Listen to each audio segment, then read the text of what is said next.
তাসিম খান, রাজশাহী বিশ্ববিদ্যালয়ের শিক্ষা ও গবেষণা ইনস্টিটিউটের চতুর্থ বর্ষের একজন শিক্ষার্থী এবং সর্বজনীন শিক্ষার্থী সংসদ প্যানেলের ভিপি পদপ্রার্থী।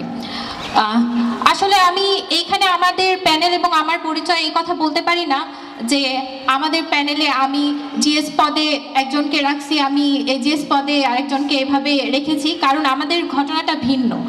আমি যখন ভিপি পদে আমার প্রার্থিতা ঘোষণা করি তখন এই ক্যাম্পাসের খুব জনপ্রিয় এবং গ্রহণযোগ্য কিছু মানুষ আমার পাশে এসে দাঁড়ায়। এভাবে একটা প্যানেল তৈরি হয়েছে, যেই প্যানেলে আমরা পেয়েছি 3 জন নারী নেতৃত্বকে, 3 জন কোরআনের হাফিজকে, 3 জন সমতল এবং পাহাড়ের আদিবাসী জনগোষ্ঠী থেকে প্রতিনিধি। সেই জায়গা থেকে আমি নিজেকে খুব লাকি মনে করি যে রাজশাহী বিশ্ববিদ্যালয়ের মতো একটা বিশ্ববিদ্যালয় যখন ছাত্র সংসদ নির্বাচন হচ্ছে সেখানে আমি অংশগ্রহণ করছি এবং এত গ্রহণযোগ্য কিছু মানুষ আমার উপরে আস্থা রাখতে পেরেছে। আমরা মনে করি যে এই জায়গাটাই, বিশ্ববিদ্যালয়টা একটা শিক্ষিত মানুষের, সচেতন শিক্ষার্থীদের জায়গা।